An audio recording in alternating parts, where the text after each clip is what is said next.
Bold, opportunistic, and willing to take a crack at every situation. ESFPs are lovers of life, of people, and of material comforts.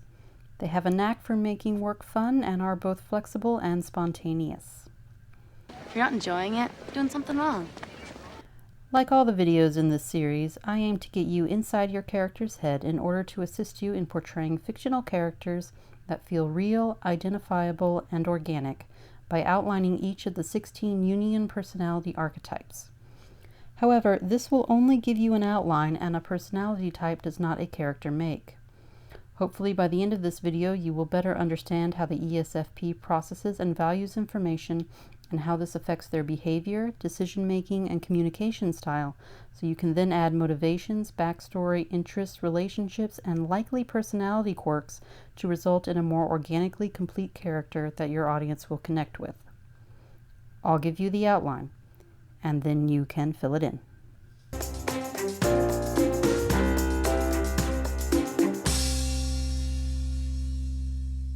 If your ESFP character had a favorite saying, it would probably be, "Go big or go home, take life by the horns," or their favorite, "Carpe diem." They have an abundance of both mental and physical energy and use it to continually seek out new experiences and sensory stimulations. They have a unique impulsivity about them, as they not only prioritize and seek out to maximize the current moment, but also wish to express their inner thoughts in the moment as well, leading to a rather fun-loving, expressive, and spontaneous individual.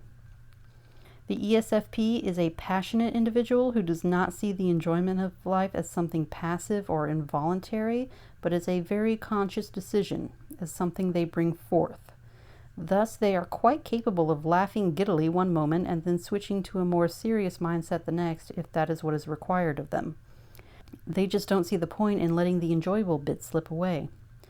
It is not in the ESFP's nature to analyze or think about what they want to do before they put that plan into action. To delay acting upon their desires would dilute their enthusiasm for the plan, so why would they want to rob themselves of the full experience? Life is short, so let's get on with the living already. To make each day count. ESFPs typically love bright, expressive clothing and enjoy being the center of attention. However, as much as they enjoy being seen, they enjoy including others in shared experiences more, so their expressive flamboyancy will only go as far as those around them are comfortable with it being.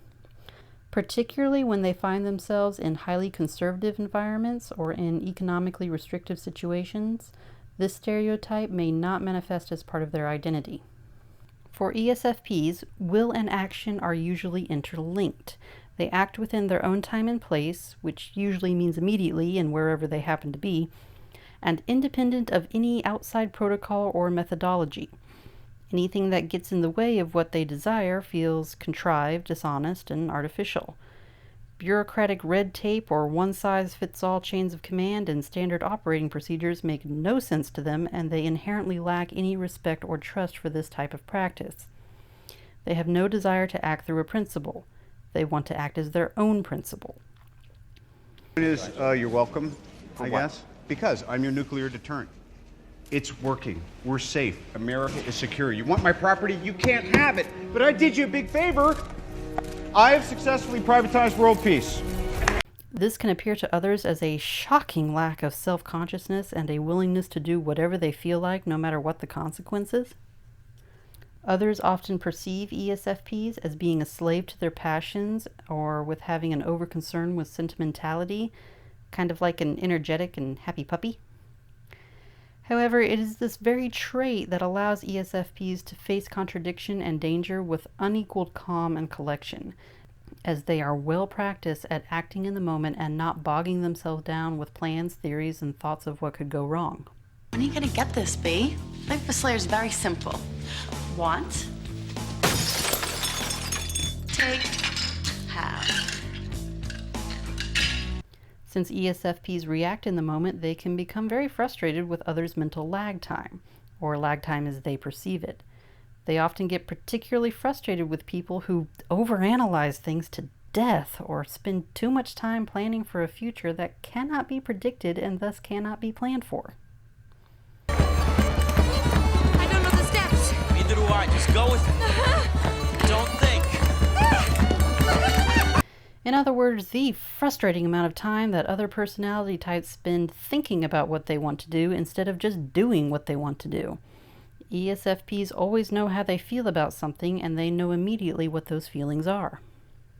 It's not holding hands anymore. You think that's funny? Every time that cannon goes off, it's music to my ears. I don't care about any of them. To the ESFP, the only boundaries between people are those that have been manufactured. An ESFP learns about others by sharing their experiences in a way that forms a harmonious emotional connection. This cannot be done through any process other than shared experiences. When two individual people can fully understand what the other has experienced, either because they were right alongside them when it happened, or because the experiences were so similar that they may as well have been. This type of emotional epiphany with others is how the ESFP expands both their emotional and intellectual understanding of the world. For each person they connect with, they are able to fully appreciate yet another whole person's perspectives and experiences. They struggle with the concepts of a universal system or rule set that is different from their instinctual feelings. Not your own. But didn't life start right here on this continent? So ain't all people your people? I am not king of all people. I am king of Wakanda. Naturally, since it is in the ESFP's nature to want to include all those around them, they see any type of barrier that prevents this sharing from happening as inherently harmful and nonsensical.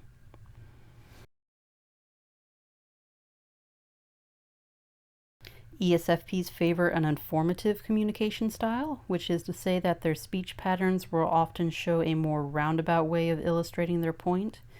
Context within their communication is important to them, and they will usually choose to give more information rather than choosing to be economical with their words. Tell you the truth, I'm a lot more concerned about that water being so cold.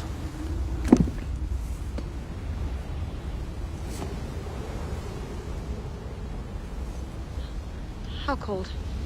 Freezing. Maybe a couple degrees over.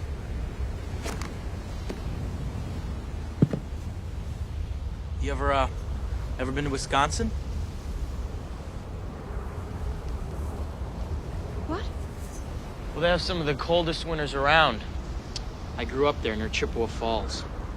I remember when I was a kid, me and my father, we went ice fishing out on Lake Wissota.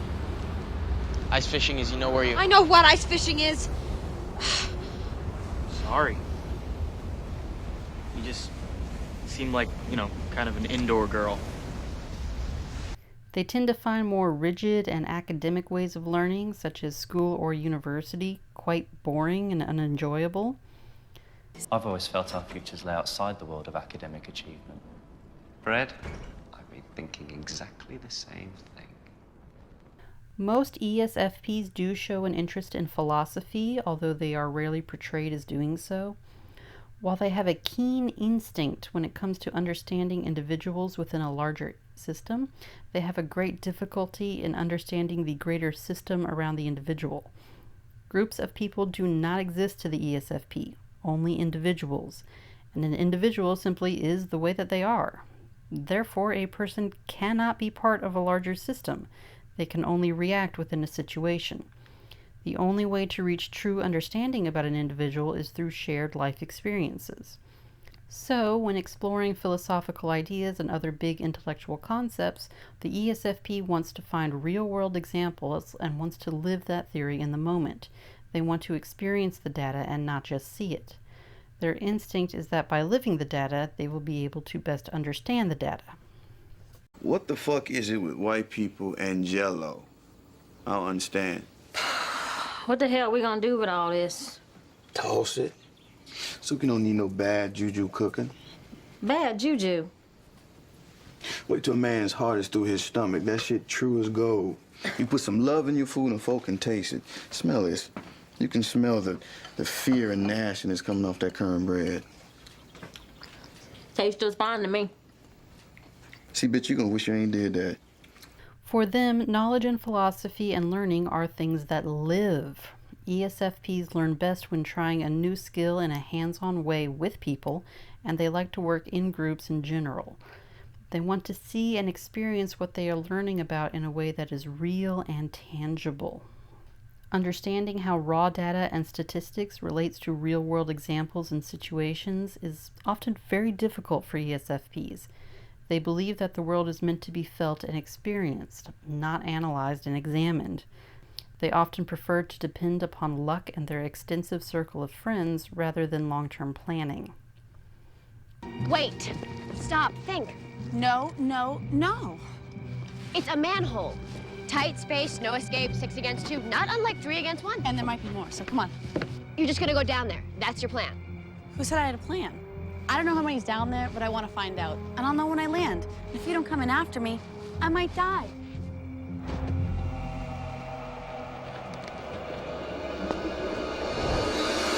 If they are able to see how theoretical knowledge can be applied to the real physical world, however, they can become experts in things like high-level mathematics, applied physics, computer programming, and mechanical engineering. They just need to be able to clearly see how and why the skills and data are relevant to something that they want to do. The knowledge and skills will be a means to an end for them and not an end unto itself. Their problem solving is focused on the current moment and based upon what is and what works. They are practical and pragmatic and not afraid to go against the rules and social norms if it means getting the results they want. I don't need the police up in my business. You need to see a doctor. For what? So they can give me drugs I already got? But they want it quickly. Stagnation drives them up the wall, and they need to see progress happening on whatever it is they are focused on. If they are unable to make progress on any particular project, for any reason, they are likely to get frustrated and abandon it entirely so they can put their energies on more immediately available projects. So the ESFP may show a pattern of starting things and then disengaging, and this can be incredibly frustrating to those around them. They make new friends quickly and naturally use a combination of blunt truths and disarming openness to charm others into their circle. However, their in-the-moment need to continually have all 5 senses stimulated can cause them to engage in risky behavior. Isn't it crazy how slaying just always makes you hungry and horny? When their more pragmatic friends resist going along, the ESFP's first instinct is to take the rejection of the activity as a personal rejection and as personal criticism. This can lead to a lot of drama in the ESFP's life and can make others see them as shallow, pleasure-centric thrill seekers who only care about themselves. They enjoy drama and emotional conflict, but not when they are at the center of it. They are exceptionally sensitive to what others think of them and will base their own internal self-worth on others' opinions. They are more likely to avoid a conflict than to address it, and will do or say anything needed to get out of a potential conflict. Do you want to hear something a little more interesting? They are experts at chatting for hours and steering the conversation away from anything they don't want to talk about. They value others' opinions and feedback almost as much as their own, and this extreme avoidance of conflict can push the ESFP into a kind of social echo chamber, only reinforcing and enabling negative habits and immature mindsets. Such a sweet thought. I wish I could reciprocate. Tell me, darling, you married him for his dog. ESFPs show an almost uncanny awareness of their environment and quickly adapt and use it to accomplish whatever they are working towards. The one thing that does seem to confound the ESFP, however, is the future implications of their actions. As quick as they are to embrace the moment and to experience life at its fullest, they have a rather large blind spot for how these actions will play out in the long run. The far-off future is something incredibly hazy and impossible to contextualize for the ESFP, so they may not instinctually understand how their bad habits in the present can affect their happiness and well-being in the future. All the shit I've done in my life, the drugs, the sex, the website, I did it so my life wouldn't be a dead end, and this is where I end up. Now, what kind of punchline is that? Objective viewpoints and dry facts are just that, impersonal. Really? What's your social security number? It is only through emotional sentiment and personal passion that you can get anything out of anything. When judging an event, they will focus on the experience first and the content second. They may not care too much if the band sucks, so long as they put on a good show, the crowd is into it, and the boys are cute.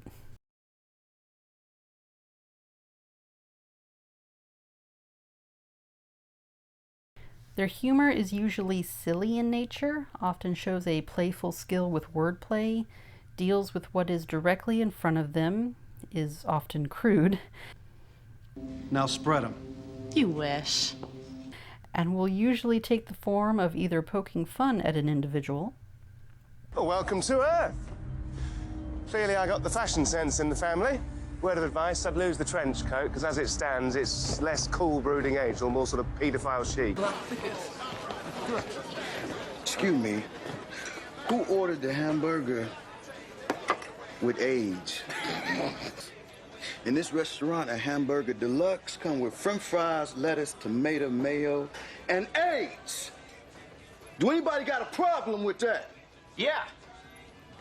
I'm an American, and I got a say in who makes my food. Well, baby, it's too late for that. Faggots been breeding your cows, raising your chickens, even brewing your beer long before I walk my sexy ass up in this motherfucker. Everything on your goddamn table got eggs. Good thing we're allies, right? Or pointing out the obvious in a clever and ironic way. Hey, Auntie. It's the biggest cock I've ever seen. Can't imagine Monsieur Monet blushing. He does landscapes. And they are very appreciative of the in-the-moment joy of situational humor. Lady Aaron died. 3 days ago.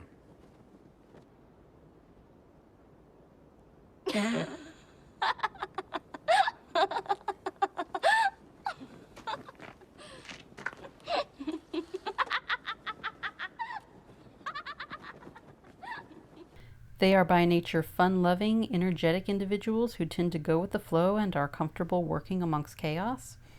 They have a pure understanding of the world as it exists in the moment, without the obsessive concerns of either the past or the future that plague so many other types. So they see obvious solutions within the moment to problems that other personality types who rely more on procedure, memory, or preconceived plans tend to be blind to. This gives them the freedom to fully engage with and enjoy life in the moment.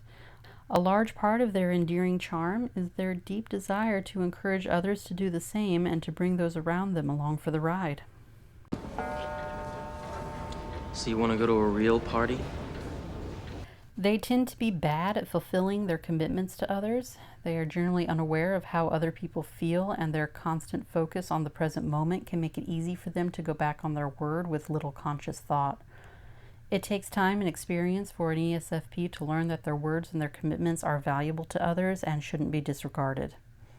In the meantime, they fail in their obligations less out of malice and more out of their obliviousness to others' feelings. So being called out on how their behavior affects others is a very effective way to guilt them into taking their commitments seriously. ESFPs, despite constantly breaking them, actually take their personal ethical values very seriously, and one of their ethical values is being responsible with their feelings and loyalties. ESFPs have a very steep learning curve in the years between immaturity and maturity when it comes to interacting with others. A young ESFP will feel like the world is full of ethically corrupt individuals and that they are one of the few ethical people on the planet. Immature ESFPs can be incredibly judgmental and cruel when it comes to others' ethical feelings. Poison. Poison's a woman's weapon. Men kill with steel. That's your stupid pride talking. It's why you'll never be a great killer. I'd have killed Joffrey with a chicken bone if I had to. But as the healthy ESFP matures and gains experience, they will usually grow into a very open and non-judgmental cheerleader who encourages others to be true to their unique, authentic selves. They can be reckless, and when speculating on a problem will usually jump to a conclusion and treat it as fact, while not considering that they may not be considering all the facts. They have a tendency to project their emotions onto others and to assume that the other is feeling the same as the ESFP is. This often means they do well romantically, as skillfully showing attraction to one's object of affection can be an effective aphrodisiac. Okay, a list of everyone you slept with in the last 8 weeks. Right, you'll need a much bigger notepad. But it can often lead to conflict from reading others' decisions and motivations incorrectly. This also leads us to the underlying insecurities of the ESFP, that they don't know what they want and that other people think they are stupid. ESFPs determine their own value based upon what others think of them, so they spend a great deal of time gathering information and testing out what others are doing to see what holds their interest, and are essentially just trying to figure out what path in life is going to stick with them, rather than choosing a life path and sticking with it. Of course, this means they are by nature indecisive, and others often have the impression that the ESFP is just a pleasure-centered airhead. Right, you've got that look on your face when you're saying something insightful and waiting for me to figure it out. While it's true that the ESFP does not thrive or learn well in traditional academic settings or with traditional academic methods, they do have a unique capacity for absorbing the logical knowledge of others when both the subject and the source interests them. It's not the same thing. I miss the interaction. When they surround themselves with a group of diverse and intelligent individuals that the ESFP finds interesting and who are passionate about what they do, the ESFP can become a walking encyclopedia of relevant facts, data, and statistics that rivals even the most intellectual of academic professors. Sirio says every hurt is a lesson, and every lesson makes you better.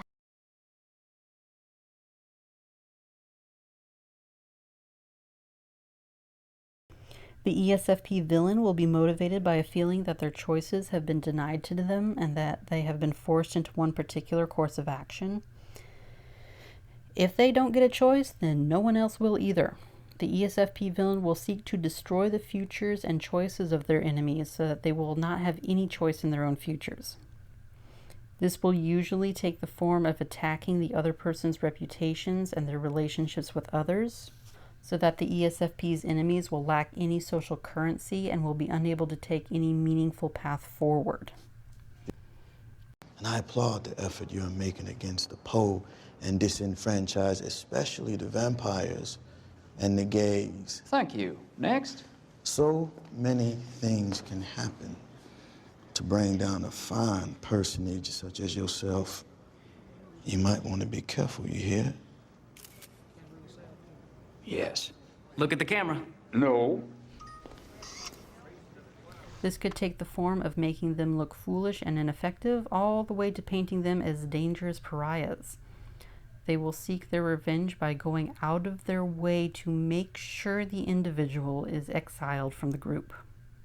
Alternatively, the ESFP's combined propensity to shelter themselves within an echo chamber or to surround themselves with yes-men, along with their impulsive nature, can give you the result of some truly bizarre, although exceptionally passionate antagonists.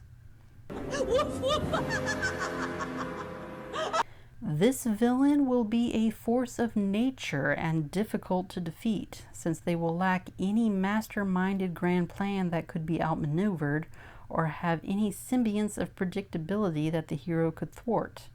This villain will be a slave to their passions and ruthlessly pursue their goals at the expense of all else. Thank you for watching, and I hope that you have found this video valuable. I'll be posting the series every Thursday, so if there is a personality type you'd like to see, let me know in the comments below and I'll try to move it up in the schedule. After we get through all 16 archetypes, I'll be posting a few videos on how to determine which personality type would work best for your story based on the type of story you are telling and what you need that particular character to do within the story. So hit that subscribe button if that's something you would like to see. Until then, thank you again and have a great day.